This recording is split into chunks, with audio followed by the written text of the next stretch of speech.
Bien, nous nous connaissons. J'ai été votre maire de 2008 à 2014, je crois, maire proche de vous tous, Belaisannes et Belaisans.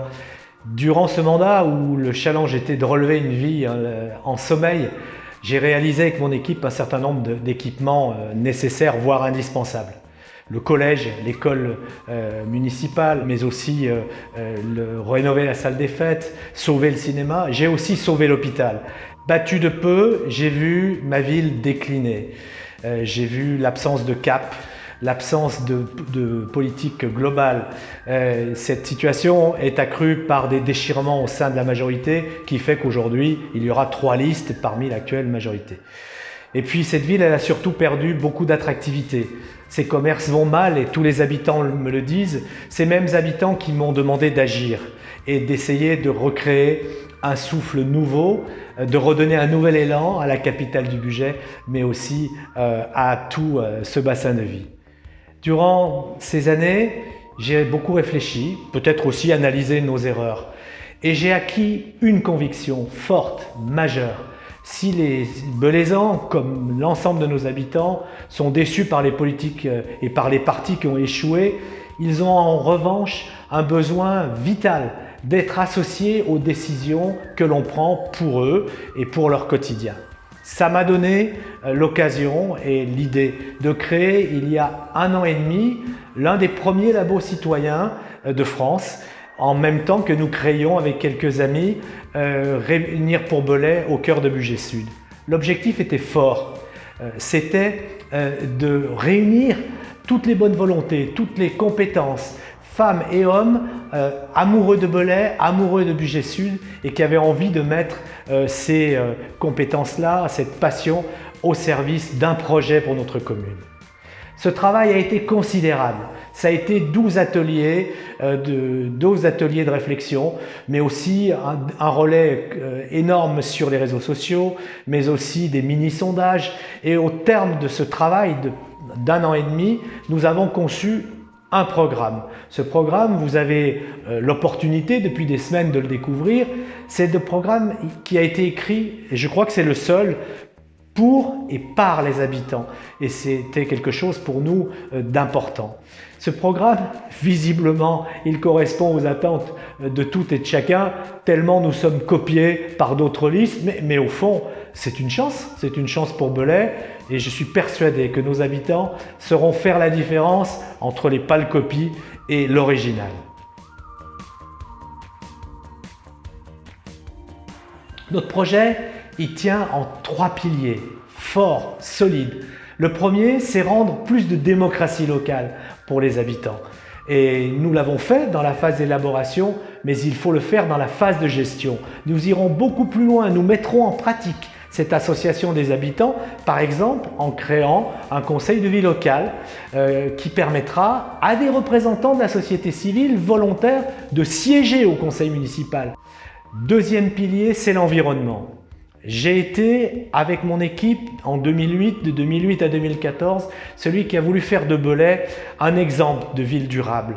Nous voulons retrouver cet esprit.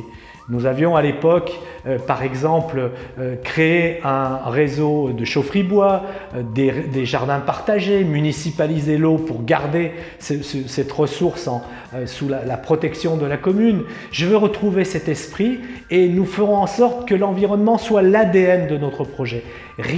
Aucun projet ne sera étudié, mis en place sans que nous ayons mesuré son impact environnemental. Et puis, troisième aspect, c'est le bien vivre ensemble. Et il est important dans cette ville que tous les quartiers, toutes les générations trouvent leur place, qu'on puisse trouver du travail, qu'on puisse se former dans cette ville, dans ce bassin de vie.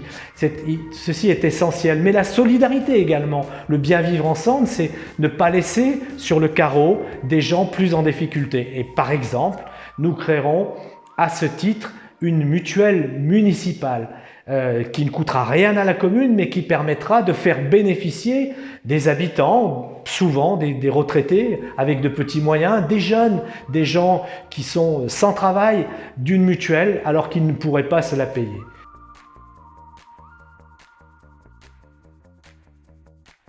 Alors parlons finances. Ce travail a été doublé d'une mission que j'ai confiée à un comité d'experts avec des gens qui connaissent bien la fiscalité, qui connaissent bien les finances publiques à mes côtés. Aujourd'hui, il n'est pas temps de faire un deuxième mandat d'investissement. Cela a été fait de 2008 à 2014. Depuis, la ville a connu un certain déclin, la ville est en panne. Il est important de retrouver une dynamique, mais ce sera la dynamique du quotidien. Ce mandat sera le mandat du quotidien. Donc, pas de grandes dépenses. Pas de grandes dépenses et également le fait que tout ce que nous proposons pourra être financé. Cela a été étudié méthodiquement. Quant à la fiscalité, nous prenons un engagement. La fiscalité qui a été trop lourdement montée, le niveau a été excessif et injustifié pour nos habitants. La fiscalité, elle restera inchangée au minimum.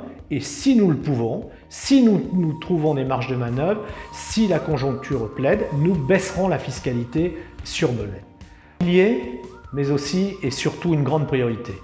Redonner de l'attractivité à cette ville, capitale du budget, chef-lieu d'arrondissement, mais aussi redonner vie au cœur de ville. C'est un combat que nous ne pouvons pas perdre.